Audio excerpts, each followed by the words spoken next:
Full Moon sale காலை 9 மணியிலிருந்து இரவு 12 மணி வரை ஜூலை 29 ஒரு நாள் மட்டும். நம்ம யாரையும் சுமக்க வேண்டானே,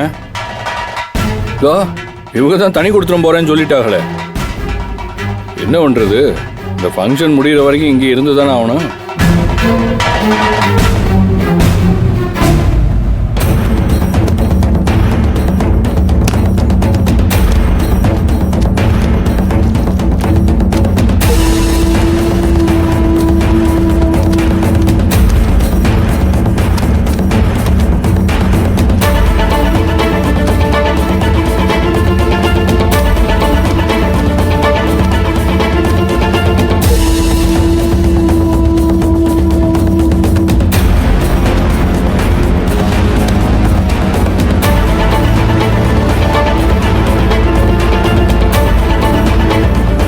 சக்தி, இங்க வாங்க.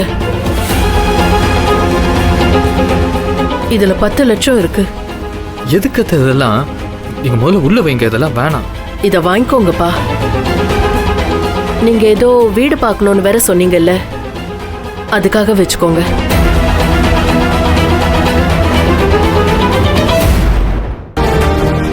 ஏமா, நீ வேற எதுக்குமா இதெல்லாம் பண்ணிட்டு இருக்க? அம்மா, இத நான் ஜனனிக்காக கொடுக்கல, என் பையன் சக்திக்காக கொடுக்கிறேன்.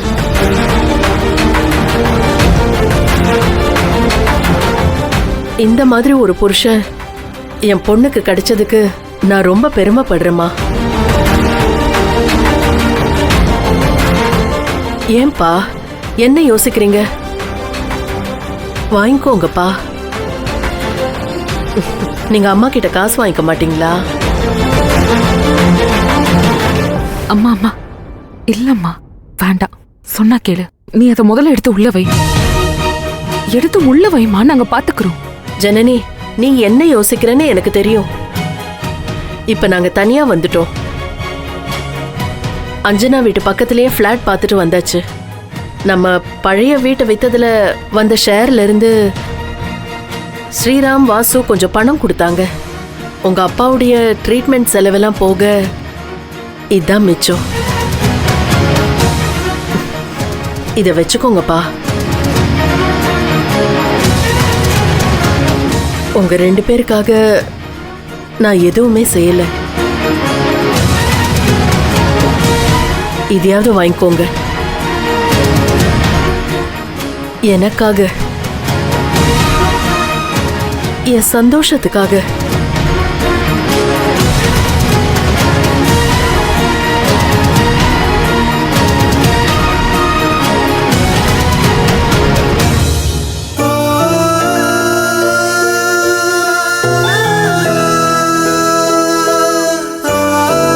நீ வைமா, வை.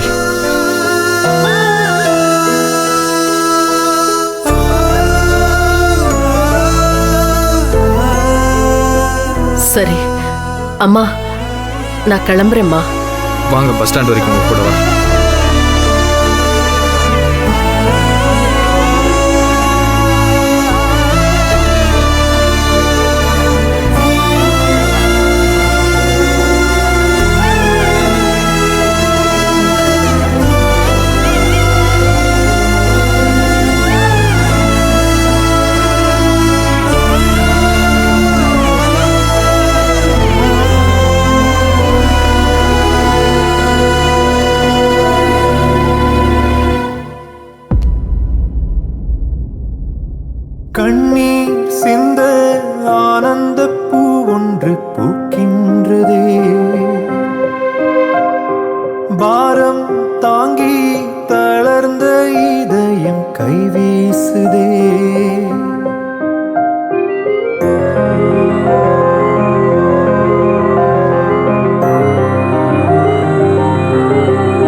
வானம் எங்கும் வர்ணஜாலம்.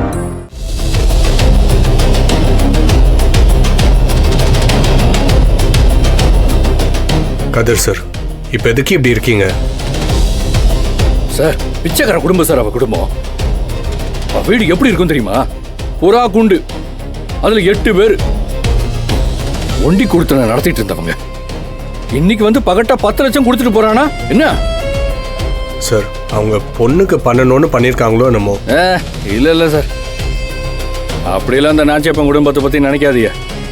சரி, அப்படியே மகளுக்கு கொடுக்கறதா இருந்தா என்ன செஞ்சிருக்கணும்? மாடியில காதோட காதா வச்சல கொடுத்துருக்கணும்.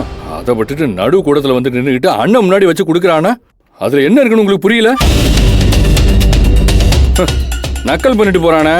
தருங்க, நம்ம எதுவுமே செய்யலையா. அந்த காவாளி புருஷன் பொண்டாட்டிக்கு அவங்க சீரி செஞ்சு கிழிக்கிறாங்களாம். என்ன எவ்வளவு நாளும் சொன்னேன், இந்த கருமெல்லாம் வேணாம் தானே சொன்னேன். அவளை அன்னைக்கே பத்தியோட சொன்னேன்ல. இன்னைக்கு வந்து நடு கூடத்துல உட்காந்துட்டு ஒவ்வொரு பிரச்சனையும் எடுத்து விட்டுட்டு இருக்காங்க.